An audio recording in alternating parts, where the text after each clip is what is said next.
Hello everyone, welcome to our YouTube channel administrative world. तो last time हमने public administration के जो previous year questions है उनको थोड़ा सा उनके ट्रेंड को एनालाइज करने की कोशिश करी थी, जिसमें हमने यूनिट 1 को पूरा कवर किया था। 2023 से हम पीछे की तरफ गए थे, 2013 तक हमने देखा था कि अराउंड जो है वो 39 क्वेश्चन इस यूनिट से पूछे गए हैं और किस टॉपिक से किस तरीके के क्वेश्चंस जो हैं वो पूछे गए हैं उनके बारे में हमने समझा था। फिर उससे नेक्स्ट वीडियो में मैंने आपको पूरा का पूरा जो पेपर 1 यूनिट 1 का जो सिलेबस है, detailed syllabus for UPSC purpose, या फिर आप नेट एग्जाम की भी तैयारी करें तब भी वो आपके लिए बहुत यूजफुल होने वाला है। तो वो डिटेल्ड सिलेबस जो है मैंने आपके साथ शेयर किया था। यहीं पर जो है वो एस्पिरेंट्स एक प्रकार से मार खाते हैं कि जो सिलेबस यूपीएससी ने मेंशन किया है और जिससे क्वेश्चन बन रहे हैं वो थोड़ा डिफरेंट है। जिनसे क्वेश्चन बन रहे हैं आप वो देखिए, उन क्वेश्चंस को जब आप सॉल्व करेंगे, उस ट्रेंड को जब आप पकड़ेंगे तब आपको लिस्ट ऑफ टॉपिक समझ में आती है। एंड जब लिस्ट ऑफ मतलब ये पता चल गया कि क्या पढ़ना है तो फिर कहाँ से रेफरेंस लेनी है, कौन से सोर्स रेफर करने हैं, ये भी पता चल जाता है। तो पहला मेन काम होता है हमारी प्रिपरेशन को ज़्यादा से ज़्यादा रेलिवेंट बनाना, और वो हमें पता चलता है प्रीवियस ईयर क्वेश्चंस के ट्रेंड को एनालाइज करके। तो तकरीबन 11 साल का जो है डेटा हम उठा रहे हैं 2013 to 2023। It is useful for UPSC 2024 mains, plus अगर आप 2025 के लिए 2026 के लिए प्रिपेयर कर रहे हो तब भी एनालिसिस आपके बहुत काम आने वाला है। ठीक है, चलिए जी। तो सेकेंड यूनिट है क्या, पहले थोड़ा सा वो जान लेते हैं। सेकेंड यूनिट जो है वो पूरा थ्योरी बेस्ड है। It is considered as one of the lengthiest unit of public administration. Reason being यहाँ पर आपको अराउंड 20 थिंकर्स पढ़ने होते हैं। 20 थिंकर्स मतलब जो आपके सिलेबस में मेंशन है और कुछ ऐसे जो आपको एक्स्ट्रा पढ़ने पड़ते हैं। तो ये पूरी की पूरी यूनिट थिंकर्स या मैं कह सकती हूँ थ्योरीज पर बेस्ड है। थ्योरीज भी है डिफरेंट, जैसे आपकी क्लासिकल थ्योरी है, साइंटिफिक मैनेजमेंट है, ब्यूरोक्रेटिक थ्योरी है, उनके बारे में है। राइट, तो किस तरीके के क्वेश्चंस पूछे गए हैं और जितनी लेंथी यूनिट है क्या उतने ही प्रोपोर्शन में क्वेश्चन आए हैं या उससे कम में आए हैं, let's try to understand. Okay जी, ये वीडियो देखने से पहले चैनल को सब्सक्राइब जरूर कर लीजिएगा, और इससे पहले वाली वीडियो जो यूनिट 1 की है वो भी जरूर देखिएगा, प्लेलिस्ट में मिल जाएगी आपको। और हमारे टेलीग्राम चैनल से लिंक आपको डिस्क्रिप्शन बॉक्स में मिल जाएगा। टेलीग्राम चैनल से और बाकी सोशल मीडिया प्लेटफॉर्म से हमसे जरूर जुड़ें। चलिए जी, स्टार्ट करते हैं। ओके, तो 2023 से हम 2013 की तरफ चलते हैं, थोड़ा हमें समझ में आएगा, पर मतलब लेटेस्ट जो है उससे पीछे की तरफ हम चलते हैं। 2023 में एक क्वेश्चन मिला था आपको पूरे एडमिनिस्ट्रेटिव थिंकर से। अच्छा, एक चीज और मैं ऐड कर दूं आगे बढ़ने से पहले, थिंकर्स जो है वो आप इस यूनिट में तो पढ़ते ही पढ़ते हो, इसके अलावा भी कुछ थिंकर्स आते हैं। जैसे सबसे पहले वुड्रो विल्सन, यूनिट 1 में आप सेपरेटली कवर करते हो वुड्रो विल्सन को। देन आपका सेकेंड जो पूरा सेकेंड यूनिट है पूरी थिंकर्स और थ्योरी से भरी हुई है। Then unit number 3 administrative behaviour, decision making में थिंकर्स आते हैं। लीडरशिप के लिए थिंकर्स हैं। मोटिवेशन थ्योरीज में आप प्रोमिनेंटली मास्लो, हर्जबर्ग और मैकग्रेगर के बारे में पढ़ते हो। इसके अलावा भी बहुत सारी, जैसे कंटेंट थ्योरी रहेगी पूरी की पूरी, मोटिवेशन की प्रोसेस थ्योरी है, उसमें भी बहुत सारे थिंकर्स आप पढ़ते हो। देन ऑर्गेनाइजेशन की थ्योरीज आती है, fourth topic organisation, contemporary organisational theory, system theory, उसमें भी आते हैं। राइट, उसके बाद में एडमिनिस्ट्रेटिव लॉ वाला जो टॉपिक है 6 जो टॉपिक है, वहां पर आप एवी डाइसी और आइवर जेनिंग के बारे में पढ़ते हो। कंपैरेटिव पब्लिक एडमिनिस्ट्रेशन में हम पढ़ते हैं रिक्स के बारे में, प्लस हम पढ़ते हैं फेरेल हेडी के बारे में, एंड कुछ और थिंकर्स है जैसे हम विडनर के बारे में पढ़ते हैं, जॉर्ज गैंट के बारे में पढ़ते हैं। राइट, तो अलग अलग थिंकर्स है, बट प्रोमिनेंटली रिक्स का यहाँ पर जिक्र आता है। Then we move to the public policy. तो पब्लिक पॉलिसी में अगेन पॉलिसी मॉडल्स आते हैं, पॉलिसी मेकिंग मॉडल्स है और पॉलिसी इंप्लीमेंटेशन मॉडल्स है, तो वहां पर भी थिंकर्स का रेफरेंस आता है। इसलिए प्लीज ध्यान रखना कि थिंकर्स वाला पोर्शन सिर्फ और सिर्फ यूनिट 2 तक ही रिस्ट्रिक्टेड नहीं है। ऐसा हो सकता है कि थिंकर्स जो है आपको ढेर सारे देखने को मिले, तो वो पर्टिकुलर यूनिट से रिलेटेड है, पर्टिकुलर टॉपिक से रिलेटेड है। जब हम उन टॉपिक के बारे में बात करेंगे तब हम उन थिंकर्स से रिलेटेड क्वेश्चंस जो पूछे गए हैं उनमें भी उनको डिस्कस करेंगे। ठीक है, ओके जी। सो 2023 में एकमात्र क्वेश्चन था और वो भी ऑप्शनल वाला था, मतलब you can choose, if you know you can write, नहीं आता था तो ये पूरा आप सेक्शन छोड़ सकते थे। किससे पूछा गया था? एमपी फॉलेट से क्वेश्चन आया था। क्वेश्चन था कि Follett firmly advocated for cultivating interdependence and collaboration among individuals as the key to resolving conflict and establishing more harmonious and more encompassing social structures. Discuss करना है, बहुत सिंपल है, 3-4 line की स्टेटमेंट उठा के दे दी, बट क्वेश्चन बहुत simple है कि फॉलेट के हिसाब से कन्फ्लिक्ट को मैनेज करने का एक तरीका है और वो है इंटीग्रेशन। ठीक है, उन्होंने कन्फ्लिक्ट को मैनेज करने के 3 तरीके बताए थे, जिसमें से एक तरीका आपका इंटीग्रेशन का है, तो उसी से रिलेटेड क्वेश्चन पूछा गया। जस्ट सिंपल आपने डिस्कस करना है कि वो तरीका है क्या। तो यू कैन सिंपली स्टार्ट कि ओके फॉलेट ने कन्फ्लिक्ट जो है इंपॉर्टेंट माना है ऑर्गेनाइजेशन की ग्रोथ के लिए। ओके, आगे बढ़ने से पहले एक चीज और मैं आपको बता दूं कि जितने भी थिंकर, जितनी थ्योरी आप इनिशियली जितनी आप पढ़ते हो, जैसे चाहे आप टेलर पढ़ो, फायोल पढ़ो, गुलिकन उर्विक पढ़ो, फॉलेट पढ़ो, उस टाइम पे contemporary at that point of time जो मेन कंसर्न था उन लोगों का, वो था एम्प्लॉयर और एम्प्लॉय के बीच में कन्फ्लिक्ट। अगर आपने 1960s 70s 80s वाली मूवी देखी होंगी, अमिताभ बच्चन वाली जो मूवीज आती है, तो उसमें क्या होता है ना, वर्कर्स हैं, वर्कर्स स्ट्राइक पे चले जाते हैं क्योंकि जो मालिक होते हैं उनकी बात नहीं मानते हैं। तो वैसा ही कुछ सिनेरियो अमेरिका में और यूरोप में चल रहा था लेट 19th सेंचुरी और अर्ली 20th सेंचुरी में। तो उस टाइम उन लोगों का मेन कंसर्न था कि कैसे हम एम्प्लॉयर और एम्प्लॉय के जो कन्फ्लिक्ट चल रहे हैं उनको हम कम करें ताकि प्रोडक्टिविटी बढ़े। ठीक है, तो उसी कॉन्टेक्स्ट में, यानी कि जो कन्फ्लिक्ट था ऑर्गेनाइजेशन में, उसको दूर करने के लिए टेलर ने कहा कि देखो एक काम करने का बढ़िया तरीका है, आपको इधर उधर की बातें नहीं करनी, तरीका हम बताएंगे, आपने बस काम करना है। हेनरी फायोल ने मैनेजमेंट की कुछ रिस्पॉन्सिबिलिटी बता दी। फॉलेट ने बताया कि देखो कॉन्फ्लिक्ट को मैनेज करने का तरीका ये हो सकता है, इंटीग्रेट किया जा सकता है। गुलिकन उर्वी सेड की सारा का सारा कन्फ्लिक्ट इसी वजह से होता है क्योंकि आपका ऑर्गेनाइजेशन का जो स्ट्रक्चर है वो फॉल्टी है, उसमें डिजाइनिंग प्रोसेस में ही खराबी है, आपको उस पर काम करना पड़ेगा। तो हर एक पर्सन ने अपना एक तरीका बताया था कन्फ्लिक्ट को रिजॉल्व करने का, राइट। तो यहाँ पर भी आप देख सकते हो कि फॉलेट ने जो है वो कन्फ्लिक्ट मैनेजमेंट पे, उनकी बहुत ही प्रोमिनेंट थ्योरी है कन्फ्लिक्ट मैनेजमेंट, ध्यान रखना। और फॉलेट से सिंपल सा क्वेश्चन पूछ लिया गया है। सो बहुत इस यूनिट से बहुत डिफिकल्ट लेवल के क्वेश्चंस जो हैं अभी तक नहीं पूछे गए हैं। मैं मानूंगी कि इजी टू मॉडरेट लेवल के क्वेश्चंस जो है वो यहाँ से आए हैं। एक ही क्वेश्चन है, बट ऐसा नहीं है कि सिर्फ एक ही क्वेश्चन पूछा जाता है। आने वाले उसमें आप देखेंगे कि कितने क्वेश्चंस, नॉर्मली 3 से 4 क्वेश्चंस जो हैं आपको इस यूनिट से मिलेंगे, राइट। ओके जी, नेक्स्ट कम्स टू द 2022। तो 22 में आपको फर्स्ट क्वेश्चन का ही सेकंड पार्ट आपको मिलेगा और ये रेंसिस लाइकर्ट से जुड़ा हुआ है। बहुत स्ट्रेट फॉरवर्ड, बहुत सिंपल क्वेश्चन है कि every human organisation shall start from system 1 and ultimately end up with system 4। Comment on Likert statement. तो लाइकर्ट ने, रेंसिस लाइकर्ट ने एक पूरा मैनेजमेंट का सिस्टम बताया था, system 1, system 2, system 3 and system 4। ठीक है, ये उन्होंने बताया था। और यहाँ पर यही पूछा गया है कि हर एक ऑर्गेनाइजेशन इनिशियली सिस्टम 1 से स्टार्ट करता है, मतलब काइंड ऑफ ज्यादा कंट्रोल रखा जाता है मैनेजमेंट के द्वारा वर्कर्स पे, और धीरे धीरे जो है वो कोऑपरेटिव मेथड में चेंज हो जाता है।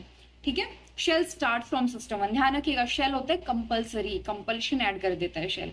तो आप रेंसिस लाइकर्ट के बारे में पढ़ेंगे, उनकी जो सबसे इंपॉर्टेंट थ्योरी है पार्टिसिपेटिव मैनेजमेंट में ही, इनके जो टाइप्स ऑफ मैनेजरियल सिस्टम है, मैनेजमेंट सिस्टम है, उसमें आपको ये चारों सिस्टम पढ़ने पड़ते हैं, राइट। बहुत सिंपल सा क्वेश्चन है, ज्यादा डिफिकल्ट नहीं है। नेक्स्ट आया था, उसी में आप देख सकते हैं सीरीज में ही चल रहा है। Classical organisation theory form the bedrock for modern organisational theory analyse करना है। सिंपल क्लासिकल थ्योरी में जो है वो आपको बताना है कि उसकी वजह से क्लासिकल थ्योरी ने शुरुआत करी थी और उसकी वजह से जो मॉडर्न ऑर्गेनाइजेशनल थ्योरी है वो बन पाई है। तो सिंपल यहाँ पर रेलेवेंस ऑफ क्लासिकल थ्योरी पूछा है, relevance in the context of modern organisational theory, how classical theory has helped in the development of modern organisational theories. बहुत सिंपल सा क्वेश्चन है, बट प्रॉब्लम ये आती है यहाँ पे कि हम क्लासिकल थिंकर्स को तो पढ़ते हैं, हम हेनरी फायोल को पढ़ते हैं, हम टेलर को पढ़ते हैं, हम गुलिकन उर्वी को पढ़ते हैं, बट हम एक्चुअल में क्लासिकल थ्योरी को बहुत कम पढ़ते हैं, बहुत कम। ज्यादातर हमारा ये मानना है कि सेकंड यूनिट के लिए हम क्या करेंगे, हम सिंपली प्रसादन प्रसाद वाली बुक पढ़ लेंगे, एंड प्रसादन प्रसाद वाली बुक में प्योर जो है वो आपका पूरा का पूरा थिंकर वाला पोर्शन है, थ्योरी वाला पोर्शन नहीं है। तो ये आपकी जिम्मेदारी है कि थ्योरीज को पढ़ना है।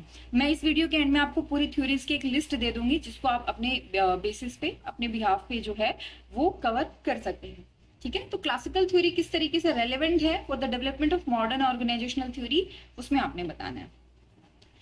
ये जो है सिंपल सा क्वेश्चन था। देन अगेन 2022 में ही पूछा गया है कि human relationist postulate that what is important to a worker and what influences his or her productivity level may not be organisational chart but his or her association with other worker is it more relevant today. Simple, very simple question. हालांकि पढ़ते time लगेगा confuse हो जाओगे कि बहुत difficult question है, but नहीं, simply उन्होंने पूछा है कि क्या जो ह्यूमन रिलेशन थ्योरी ने बताया था इनफॉर्मल ऑर्गेनाइजेशन के बारे में, क्या वो आज भी रेलेवेंट है? क्या वो आज भी रेलेवेंट है? उन्होंने कहा था कि एक वर्कर अपने बाकी एसोसिएट्स के साथ किस तरीके से बिहेव करता है, उनके साथ किस तरीके का रिलेशन बिल्ड करता है, उससे उसकी प्रोडक्टिविटी तय होती है। तो रेलेवेंस है प्लस थोड़ा बहुत आप यहाँ पे बता भी सकते हो कि रेलेवेंट तो है बट प्योरली रेलेवेंट नहीं है। You need this thing informal but formal organisation का भी अपना एक रेलेवेंस है। बट जो क्वेश्चन है वो relevance of human relation theory पे ही पूछा गया है। नेक्स्ट आता है 2022 में ही बर्नार्ड के ऊपर। अच्छा, बर्नार्ड एंड टेलर दो फेवरेट थिंकर हैं यूपीएससी के। इधर you will find question on Taylor और बर्नार्ड, या दोनों मिल जाएंगे, आप ध्यान रखिएगा। So Bernard posited the zone of indifference as the human condition that animates authority, relationship and cooperation in modern organization. Examine. तो जोन ऑफ इंडिफरेंस के बारे में क्वेश्चन है, बहुत बहुत फेमस कॉन्सेप्ट है इनका कि किस तरीके से ऑर्डर दिए जाएं जिससे कम कन्फ्लिक्ट क्रिएट हो ऑर्गेनाइजेशन के अंदर, ज्यादा से ज्यादा ऑर्डर को फॉलो किया जाए। तो ये क्वेश्चन जो है वो 2022 में पूछा गया था। तो आप देख सकते हैं 2022 के अंदर 4 क्वेश्चन आए थे, चारों जो हैं सिंपल क्वेश्चन थे, बहुत डिफिकल्ट नहीं है। फ्रांसिस लाइकेट के ऊपर है, देन 2 थ्योरीज के ऊपर है, 2 थिंकर के ऊपर है ना। बर्नार्ड और लाइकेट को कवर किया गया है, 2 theory, human relation theory, classical theory को कवर किया गया है। फिर पहुंचते हैं हम 2021 में। 21 में हमें मिलते हैं 3 क्वेश्चंस। पहला है हर्बर्ट साइमन के ऊपर। इसको आप यहाँ पर भी पढ़ सकते हैं, इसको आप जो आपकी 3rd यूनिट है डिसीजन मेकिंग, वहां पर भी आप इसको कवर कर सकते हैं। 2-dimensional taxonomy was used by Herbert Simon to describe the degree to which decisions are programmed or non-programmed. Explain. Herbert Simon की जो डिसीजन मेकिंग थ्योरी है वहां पर उन्होंने 2 टाइप के डिसीजंस बताए हैं, प्रोग्राम्ड और नॉन प्रोग्राम्ड डिसीजन, और किस तरीके से डिफरेंशिएट किए गए हैं उसके ऊपर सिंपल सा क्वेश्चन जो है यहाँ पर पूछा गया है।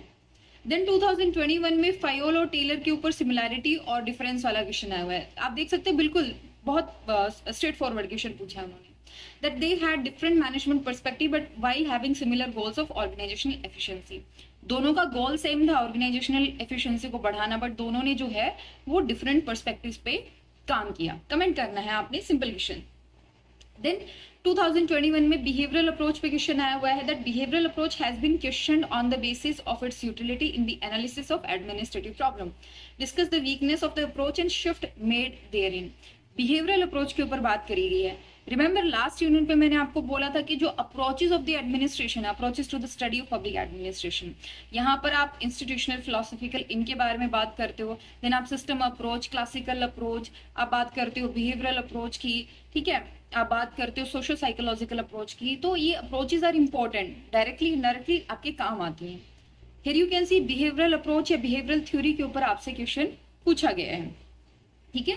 अगर आपने पढ़ा हुआ है तो बहुत सिंपल है, नहीं पढ़ा हुआ तो हाँ थोड़ा सा मुश्किल यहाँ पर हो सकता है कि बिहेवियरल थ्योरी में क्या क्या मुश्किलें हैं, क्या क्या वीकनेस हैं, और उसके बाद में क्या क्या जो है वो चेंजेस हुए हैं, ठीक है।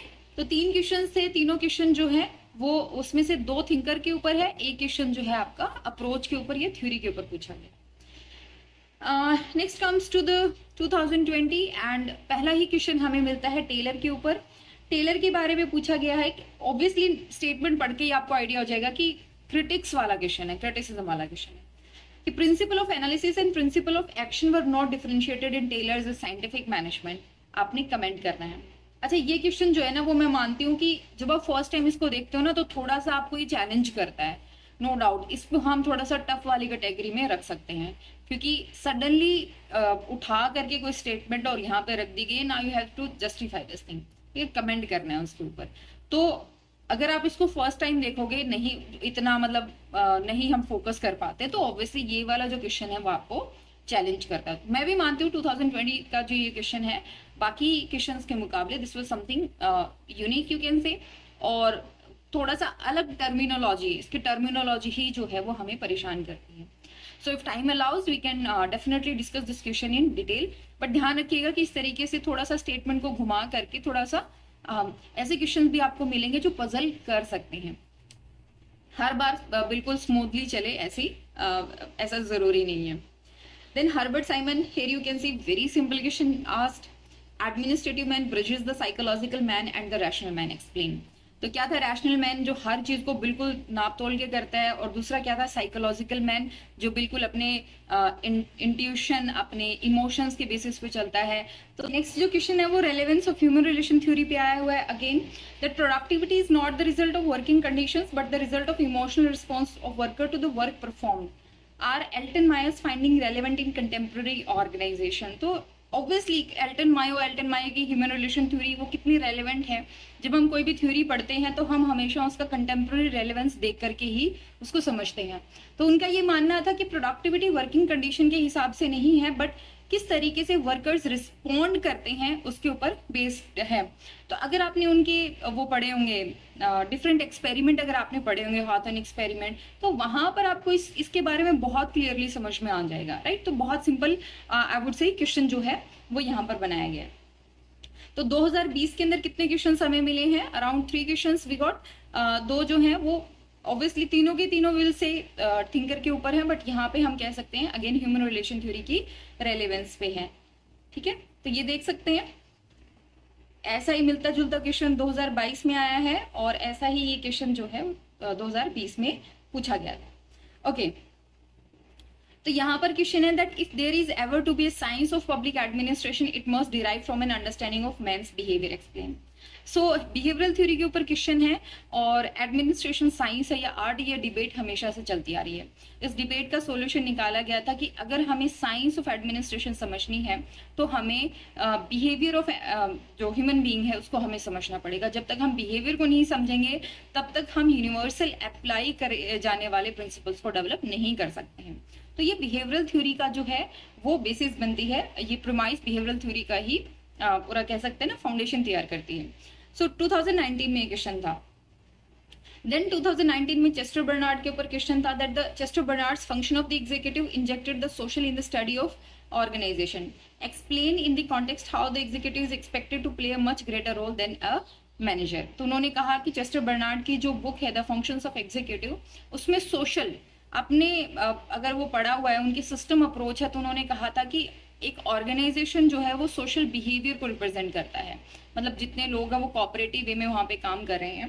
तो उन्होंने social in the sense system approach को यहाँ पर ऐड करा था, बिहेवियर अप्रोच को यहाँ पे अप्लाई किया था, और आपने यहाँ पे एक्सप्लेन करना है कि किस तरीके से एग्जीक्यूटिव जो है वो मैनेजर से ज्यादा रोल प्ले करता है। तो आपको अगर आपने बुक पढ़ी है इनकी बुक नहीं मतलब इनकी थ्योरी अगर आपने पढ़ी है तो यू कैन इजीली से कि ओके एग्जीक्यूटिव के ये रोल जो है वो बताए गए हैं, ठीक है। हाँ, मॉडरेट लेवल क्वेश्चन है, बहुत इजी में इनको नहीं कहूंगी, दोनों ही क्वेश्चन जो हैं वो मॉडरेट लेवल के हैं।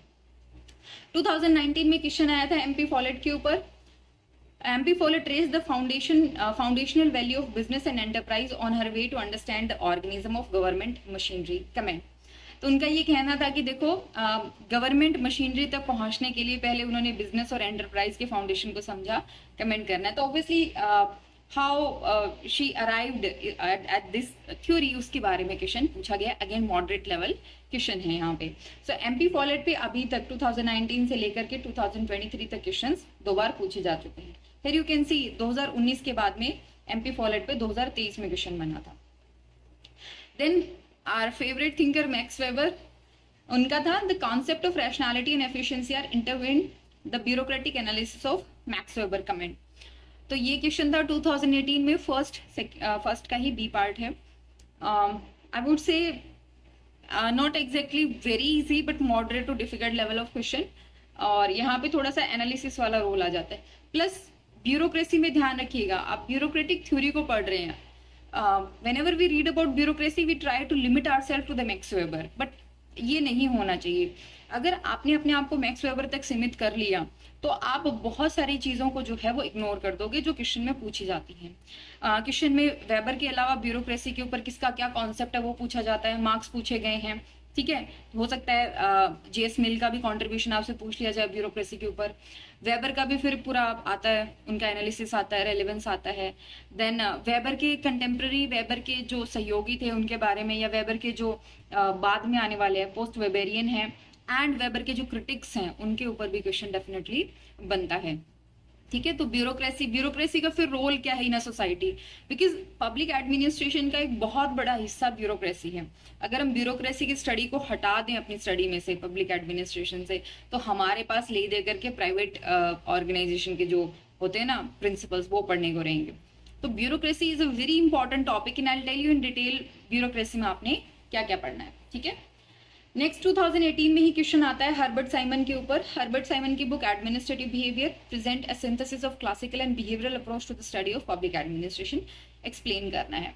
तो बिहेवियरल एडमिनिस्ट्रेटिव बिहेवियर अगर आप हर्बर्ट साइमन के बारे में पढ़ते हो, बट यहाँ पर क्या होता है ना, देखो when we study about Herbert Simon, हम अपने आप को लिमिट कर देते हैं डिसीजन मेकिंग से। डिसीजन मेकिंग तक ही सीमित नहीं है, इनकी दो इंपॉर्टेंट बुक हैं, दोनों ही आपने पढ़नी पड़ेंगी। एडमिनिस्ट्रेटिव बिहेवियर उनका जो था वो काफ़ी हद तक चेस्टर बर्नार्ड की राइटिंग से मैच करता है, बट यहाँ पर आपने बताना पड़ेगा कि किस तरीके से वो जो बुक है वो एक इम्पॉर्टेंट रोल प्ले करती है। Next comes Dwight Waldo. Dwight Waldo के ऊपर मतलब वैसे तो मैं कहती हूँ कि आपको बाकी थिंकर्स भी पढ़ने चाहिए, but Dwight Waldo has been asked twice in the exam. So first 2018 में पूछा गया, उनकी बुक द एडमिनिस्ट्रेटिव स्टेट के ऊपर है, और उनका ये कहना था कि एडमिनिस्ट्रेटिव स्टेट जो है वो एडमिनिस्ट्रेटिव थ्योरी के बारे में एक्सप्लेन करती है, और उनका मानना है कि जो रूट है एडमिनिस्ट्रेटिव थ्योरी की वो पॉलिटिकल थ्योरी में है।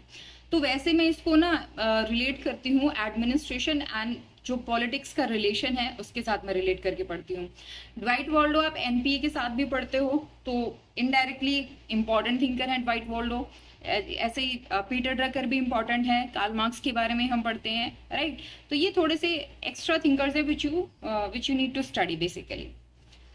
वैसे अगर आपने वाल्डो को पढ़ा हुआ है तो सिंपल क्वेश्चन है, नहीं पढ़ा हुआ तो डेफिनेटली थोड़ा सा चैलेंज आपको देगा, बट अगर आपको स्टेटमेंट समझ में आती है तो मुझे लगता है आपके लिए ईजी रहेगा उसको एक्सप्लेन कर पाना।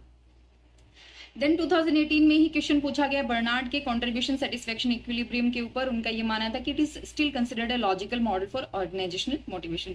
यस, कंट्रीब्यूशन सेटिस्फेक्शन इक्विलिब्रियम है, उनका जोन ऑफ इंडिफरेंस है, स्ट्रेट फॉरवर्ड कॉन्सेप्ट है, बट आपने बताना है कि क्या वो आज भी रेलेवेंट है, क्या ये आज भी लॉजिकल है, ये आपने एक्सप्लेन करना है। देन 2018 में again a kind of difficult question was asked which was related to the alternative of bureaucracy and post-Weberian models. यहाँ पर कहा गया कि in order to be development oriented, bureaucracies need to be innovative, flexible, citizen centric and result oriented. But they are slow in imbibing these virtues in a democratic system. Do we need to go beyond the traditional model of bureaucracy and create alternative structures? Elaborate. Okay, please try to understand that when you explore the syllabus, you'll find these topics: bureaucracy and democracy. The role of bureaucracy in democracy, इनका against कैसे है, और bureaucracy की वजह से democracy कैसे establish हो पाती है वो, और वैसे ही आप पढ़ते हो ब्यूरोक्रेसी एंड डेवलपमेंट का। So these type of questions if you have explored the syllabus, तो इस तरीके क्वेश्चंस आप इजीली एक्सपेक्ट कर सकते हो यूपीएससी से। अगर आपने सिर्फ थिंकर्स पढ़ा है तो डेफिनेटली आई वुड से कि हाँ ये क्वेश्चंस आपको थोड़ा सा चैलेंज दे सकते हैं, बट बहुत डिफिकल्ट नहीं है डेफिनेटली। हाँ, अल्टरनेटिव स्ट्रक्चर क्या हो सकती है उसके लिए आपको पता होना चाहिए, उसके लिए थोड़ा आपको डेप्थ में स्टडी करनी पड़ेगी। ठीक है, नेक्स्ट कम्स 2017, अच्छा 18 में कितने क्वेश्चंस आए हैं? अराउंड 5 क्वेश्चंस जो है 18 में पूछे गए हैं। ठीक है, ऑब्वियसली बहुत बड़े वो हो जाता है ये 5 क्वेश्चंस एक ही टॉपिक से आना, बट कई टॉपिक ऐसे हैं जो इंटर रिलेट कर रहे हैं। I hope you can see that. Okay, Dwight Waldo वाला आप सिर्फ और सिर्फ ये नहीं कह सकते कि थिंकर वाला पोर्शन, आप इसको 2-3 और टॉपिक से रिलेट कर पा रहे हो। Same with the question number 19, ये वाला जो क्वेश्चन है, ये भी जो है मैं कह सकती हूँ कि सिर्फ और सिर्फ थिंकर वाला या थ्योरी वाला पोर्शन नहीं है, इसको आप बाकी जगह भी पढ़ते हो, bureaucracy and democracy, bureaucracy and basically development, वहां पर आप इनको पढ़ते हो। तो इंटर रिलेटेड या ऐसे क्वेश्चंस तैयार किए जाते हैं जो 1 या 2 टॉपिक से आप उनका रेफरेंस लेकर के इस क्वेश्चन को बना पाते हो। Okay, move to the 2017. So in 2017 we find that what is distinctive about the classical and human relations school of administration is their complementarity to each other analyse करना है। So very simple, classical and human relation school, उनके similarity और उनके difference के ऊपर question पूछा गया था। 17 में एमपी फॉलेट अगेन, तो 17 में आ चुकी है एमपी फॉलेट, फिर 2019 में उन पे क्वेश्चन बना था, 2023 में उन पे क्वेश्चन बना था। जब भी क्वेश्चन बना है, बना बहुत सिंपल है, स्ट्रेट फॉरवर्ड क्वेश्चन आया, उनका जो कंफ्लिक्ट वाला है उसी के ऊपर क्वेश्चन बना। That conflict is appearance of differences of opinion and interest, comment करना है आपने एमपी फॉलेट के ऊपर, सिंपल क्वेश्चन। फिर आता है 2017 में ही पार्टिसिपेटिव मैनेजमेंट के ऊपर। पार्टिसिपेटिव मैनेजमेंट में मेन क्रिस आर्गरीस और एनसिस लाइकेट के बारे में हम पढ़ते हैं। तो इन्होंने कहा कि participative management school of Argyris and Likert advocate democracy within the administrative system. Will this approach be equally useful to developing country with evolving democracy. तो हमारा काम है रेलेवेंस ऑफ पार्टिसिपेटिव मैनेजमेंट को पढ़ना with special reference to developing country, okay, democracy, evolving democracy in the sense third world countries में किस तरीके से हम इनको अप्लाई कर सकते हैं। तो रेलेवेंस है, again a kind of difficult question which you have expected on Likert, या हम कह सकते हैं क्रिस आर्गरीस के ऊपर। नॉर्मली इनके जो आइडियाज हैं उन्हीं को एक्सप्लोर किया जाता है, क्रिटिसिज्म पे थोड़ा बहुत बात करी जाएगी, बट इस तरीके से रिलेट करके पूछना अगेन थोड़ा डिफिकल्ट क्वेश्चन ये लग सकता है। Again next move to the 2017, फिर से Chester Barnard. So executive position implies a complex morality and require a high capacity of responsibility. Chester Barnard comment करना है, तो उनकी एक स्टेटमेंट उठा के क्वेश्चन पूछ लिया गया है। अगेन इजी टू मॉडरेट जो है वो क्वेश्चन है। 2017 में ही सिर्फ सिस्टम थ्योरी पे आया था। फिर यू कैन सी थ्योरीज पे क्वेश्चन पूछे जा रहे हैं। तो सिस्टम थ्योरी से essence is not a theory but an approach to the study of administrative phenomena, comment. अच्छा, ये ध्यान रखना, सेम टॉपिक जो है वो आप ऑर्गेनाइजेशन यानी कि यूनिट नंबर 4 से भी आप इसको रिलेट कर सकते हो। हालांकि उसमें ज़्यादा स्पेसिफिकली मेंशन्ड है system approach, contemporary approach, contingency approach, वहाँ पर स्पेसिफिकली मेंशन्ड है। बट यहाँ पर भी since we cover about Chester Barnard, तो बेसिकली सिस्टम अप्रोच के बारे में हम कवर करते हैं यहाँ पर, राइट।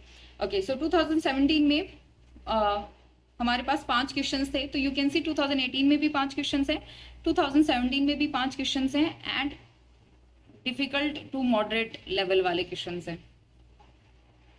ओके, 2016 में पहुंच गए हम, टेररिज्म पे आ गए। So terrorism is considered very controversial despite its popularity, statement है, कमेंट करना है। देखो, टेररिज्म जब आया था ना 1920s में, बहुत फेमस हुआ था। इवन रशिया ने भी इसको अडॉप्ट किया था यूएसएसआर में, स्टोकोनाइट मूवमेंट के अंडर। बट वेरी सून जितनी पॉपुलैरिटी इसको मिली थी, उतना ही ज्यादा क्रिटिसिज्म भी इसको फेस करना पड़ा, because it's like making the man more mechanical. Okay, ऐसा लग रहा था कि इंसानों को इंसान ना समझ करके मशीन का एक हिस्सा समझ लिया गया है कि बस आपका काम इतना ही है। बहुत लिमिटेड सा रोल इंसानों को दिया गया था। तो it was very controversial. Even जहां तक मैं याद कर पा रही हूँ, टेलर को बुलाया भी गया था कांग्रेस के द्वारा। कांग्रेस हमारी वाली नहीं, यूएस वाली जो कांग्रेस है, जो उनकी लेजिस्लेचर, उनके द्वारा स्टेटमेंट वो करने के लिए।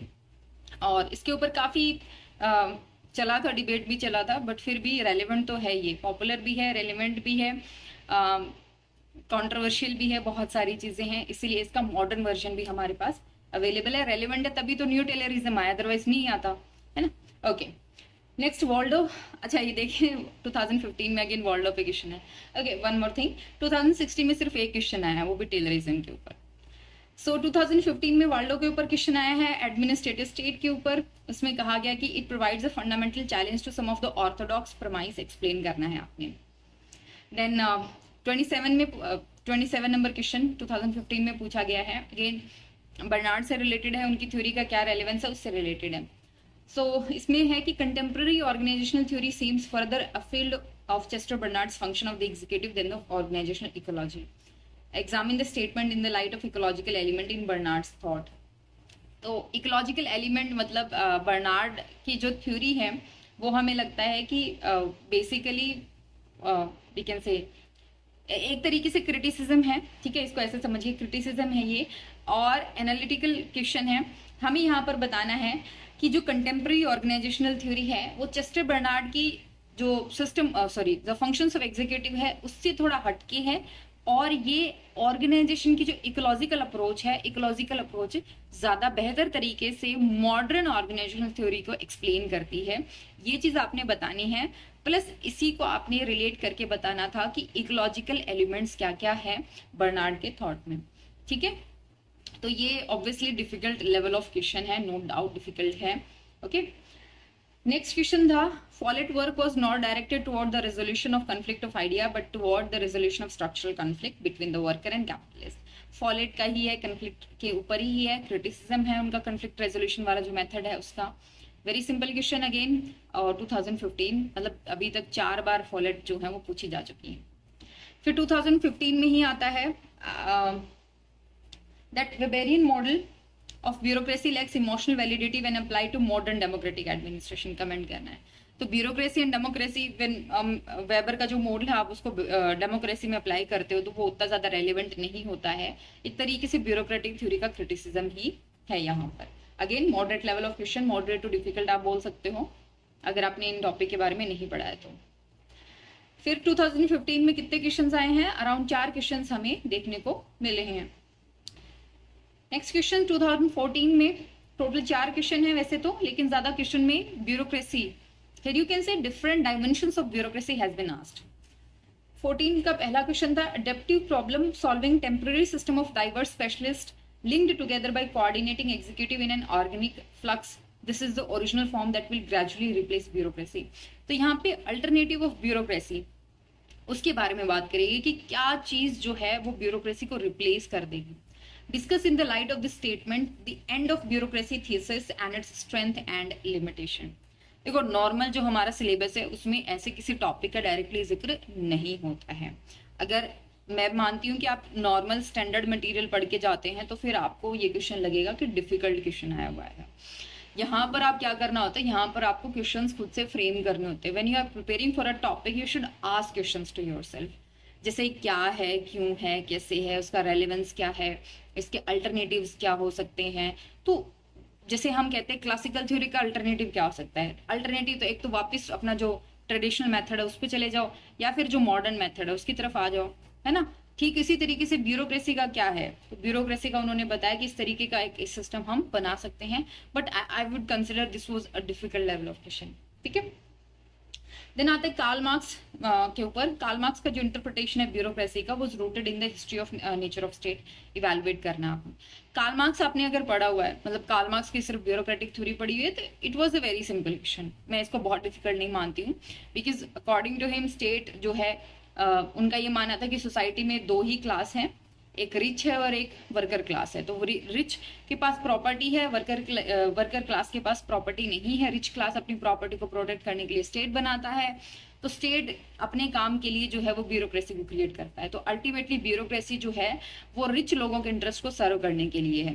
This is the crux of Karl Marx interpretation of bureaucracy. तो ये सारी जो थ्योरी है मार्क्स की वो उनकी स्टेट के नेचर पर ही बेस्ड है। ठीक है, ओके।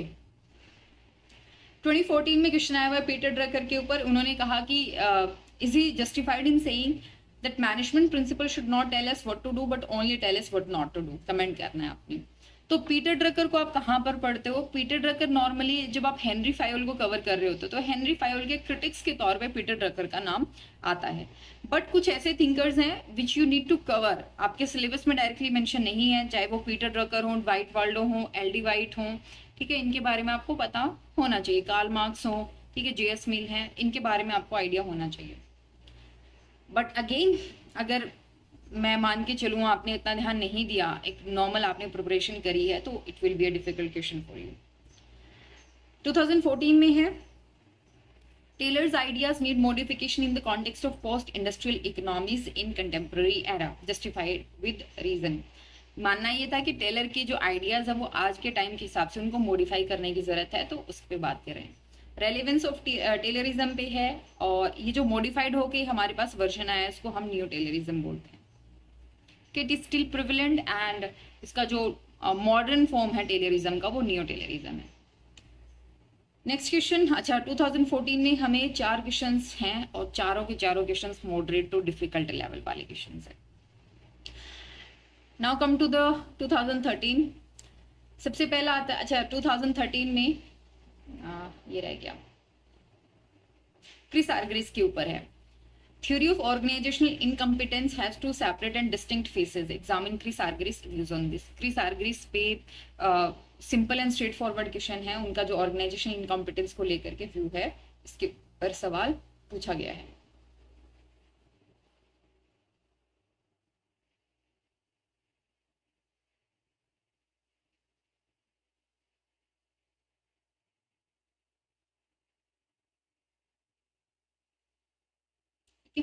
ओके, 35th क्वेश्चन है हमारे पास। ये 25 मार्क्स के लिए क्वेश्चन था। इसमें दो अलग अलग स्टेटमेंट दी गई हैं और उनको रिलेट करके आपने बताना है। पहली स्टेटमेंट है, the design of physical structure the anatomy of organization came first and was indeed the principal consideration. तो ये स्टेटमेंट कहती है कि ऑर्गेनाइजेशन की जो स्ट्रक्चर है वो ज्यादा इंपॉर्टेंट है, वो पहले आया था और उस पर पहले ध्यान दिया जाना चाहिए। ध्यान रखना, इस स्टेटमेंट को हम रिलेट करते हैं टेलर से, ठीक है। दूसरा आता है, an organization is a system of inter related social behaviour of participants, और इस स्टेटमेंट को हम रिलेट करते हैं बर्नार्ड से, ठीक है। एक सिस्टम है, कैसा सिस्टम है, इंटर रिलेटेड सोशल बिहेवियर का, ठीक है, पार्टिसिपेंट्स का। तो ये ऑर्गेनाइजेशन की डेफिनेशन है चेस्टर बर्नार्ड के हिसाब से। Analyse these statements and evaluate the contribution of the respective approaches to administrative theory. Here you can see the level of difficultiness, है ना, कितना डिफिकल्ट क्वेश्चंस बनाए गए हैं। समझिए इस चीज को कि आपको जिस एक स्टेटमेंट दे दी गई है, उस स्टेटमेंट से आपको थ्योरी का पता लगाना है और फिर बताना है कि थ्योरी वो कितनी रेलेवेंट आज के टाइम पे। कैन यू इमेजिन कितना मतलब टफ रहा होगा, वो भी 25 मार्क्स के लिए। हो सकता है आप इस स्टेटमेंट को गलत इंटरप्रेट कर ले, आपको लगे कि ये ह्यूमन रिलेशन थ्योरी है, आपको लगे कि ये वाली जो है वो क्लासिकल थ्योरी ये वाली है आपकी, मान लीजिए ब्यूरोक्रेटिक थ्योरी है, या और किसी थिंकर को आप रेफर करते हैं, तो पूरा ये ट्विस्ट कर जाएगा क्वेश्चन। मतलब मुझे लगता है ना कि 2013-14 का जो लेवल था क्वेश्चंस का वो काफी डिफिकल्ट रहा है, बट उसके बाद में धीरे धीरे जो लेवल ऑफ क्वेश्चंस हैं, मैं ऑप्शनल की बात कर रही हूँ, खास करके थिंकर्स के कॉन्टेक्स्ट में, पब्लिक एडमिनिस्ट्रेशन में। तो जैसे जैसे आप 23 की तरफ बढ़ रहे थे तो आपने देखा कि क्वेश्चंस के लेवल सिंपल थे, जैसे जैसे आप 2014-13 तक पहुंचे तो डिफिकल्ट होते चले गए, है ना। So this was a difficult level of question. और कितना लेंदी बनाया गया इसको, कितना कॉम्प्लिकेट करके, मतलब कितने सारे कॉन्सेप्ट को आप जोड़ोगे यहाँ पे, कितना कॉम्प्लिकेट करके यहाँ पे क्वेश्चन को तैयार किया गया। दो और क्वेश्चन है 2013 में हमारे पास। ये कहा गया है that decisions are not made by organization but by human being behaving as member of organization. How do Bernard and Simon conceptualize the relation between the decisions of individual employee and organizational authority? तो ये Bernard and Simon का जो decision making है उसी से related question है, और ये पूछा गया है कि जो इंडिविजुअल एम्प्लॉय अपने लेवल पे जो डिसीजन लेता है, प्लस में ऑर्गेनाइजेशनल अथॉरिटी के जो डिसीजंस होते हैं, उनका क्या रिलेशन है, उसके बारे में आपने एक्सप्लेन करना है, ठीक है। किस तरीके से बर्नार्ड एंड साइमन ने इसको एक्सप्लेन किया है। Again I mean moderate to difficult level of question.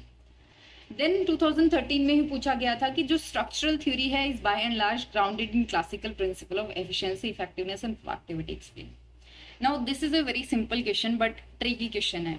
हम तो ये पढ़ते आ रहे हैं कि क्लासिकल ही स्ट्रक्चरल है और स्ट्रक्चरल ही क्लासिकल है, कि गंगाधर ही शक्तिमान और शक्तिमान ही गंगाधर है। बट यहाँ पर क्या है, इसको समझिए कि क्लासिकल थ्योरी एक ब्रॉड पर्सपेक्टिव है और उसी का एक सबसेट है स्ट्रक्चरल थ्योरी। क्लासिकल थ्योरी का जो मेन क्रक्स है ना, वो फोकस करता है एफिशिएंसी, इफेक्टिवनेस और प्रोडक्टिविटी के ऊपर, इकोनॉमी के ऊपर। और स्ट्रक्चरल जो है वो ऑर्गेनाइजेशन के पूरे स्ट्रक्चर पे बात करता है कि इस तरीके का आपका डिवीजन ऑफ लेबर का काम होना चाहिए, यूनिटी ऑफ कमांड ऐसे होगी, इस तरीके से आप मैनेज करोगे, इस तरीके से आप प्लान करोगे। तो structural aspect is subset of classical theory. Classical theory में आप तीन थ्योरी पढ़ते हो मेनली, एक आप साइंटिफिक मैनेजमेंट, एक आप एडमिनिस्ट्रेटिव मैनेजमेंट और एक आप ब्यूरोक्रेटिक थ्योरी। तीन थ्योरी आप पढ़ते हो। साइंटिफिक मैनेजमेंट में आता है आपका टेलर, एडमिनिस्ट्रेटिव मैनेजमेंट आपके फायोल और बाकी आ जाते हैं, गुलिकन और विक आ जाते हैं, और ब्यूरोक्रेटिक थ्योरी में आपके फेवरेट मैक्स वेबर यहाँ पर पूछे जाते हैं। Okay, so this was my analysis of the trends of previous year questions related to administrative thinkers 2013 से 2023 तक हमने कवर किया। And I would say that जैसे जैसे हम आगे बढ़ रहे हैं क्वेश्चन का लेवल इजी होता जा रहा है, बट आप अपने जो कहते हैं ना गार्ड्स को लो नहीं कर सकते। You can't say that okay easy questions पूछे जा रहे हैं तो मुझे इतनी मेहनत करने की क्या जरूरत है। यू नेवर नो यूपीएससी का कब मूड चेंज हो जाए, किस तरीके से क्वेश्चन आपसे पूछना स्टार्ट कर दे। ओके तो आपको पता होना चाहिए डेफिनेटली, क्योंकि एग्जाम हॉल में आपके पास एक तो टाइम कंस्ट्रेंट है, वहां पर आप जितना तैयार करके जाते हो अपने आप को उतना ही बेहतर आप परफॉर्म कर पाते हो। दूसरी ये चीज होती है कई लोगों की टेंडेंसी कि एक बार है ना प्री क्लियर कर लेते हैं, उसके बाद में ऑप्शनल उठाएंगे। लास्ट के जो 2-3 महीने बचते हैं उसमें हम ऑप्शनल कवर करके फटाक से लगता है उनको कि 3 महीने में तैयारी करके बढ़िया एकदम इतना बढ़िया आंसर लिख देंगे कि हमारे 300 नंबर आ जाएंगे। तो ये आपका कोई कॉलेज एग्जाम नहीं है। कॉलेज में भी आप तैयारी करते हो ना तो ये नीट सेमेस्टर होता है, वो पूरा 6 महीने आपको चाहिए होते हैं, और तब भी आप बहुत कोई गारंटी नहीं है कि बहुत बेहतर आप उसमें परफॉर्म कर पाओगे। यहाँ पे एक सब्जेक्ट नहीं है, यहाँ पे बहुत सारे छोटे छोटे सब्जेक्ट्स हैं। तो आप अपने आप को मान के चलो कि जो काम ग्रेजुएशन पोस्ट ग्रेजुएशन करती है वो आपको यहाँ पर अब लिमिटेड सिलेबस में आपको काम करना होता है। तो कभी भी अपना ये टेंडेंसी मत रखिएगा कि जब अब मेरा प्री हो जाएगा, प्री क्लियर हो जाएगा, तब जाकर के मैं ऑप्शनल को उठाऊं गाया उठाऊंगी। हमेशा अपने ऑप्शनल को पहले तैयार करके रखें, हमेशा अपना जो मेंस की प्रिपरेशन है वो पहले करें, उसके बाद में आप प्री की तरफ जाएं। ठीक है, खास करके अपना ऑप्शनल जरूर आपका स्ट्रॉन्ग जो है वो होना चाहिए। ओके जी, तो मैंने कहा था I tell you something about bureaucracy, कि आपको ये क्या क्या पढ़ना है ब्यूरोक्रेसी के बारे में। ठीक है, ओके वैसे तो मैं इसके बाद वाली वीडियो जो सिलेबस डिस्कशन है उसमें मैं डिटेल में डिस्कस करूंगी ही, बट इसका समझिए आप ब्यूरोक्रेसी में आपको क्या क्या पढ़ना है।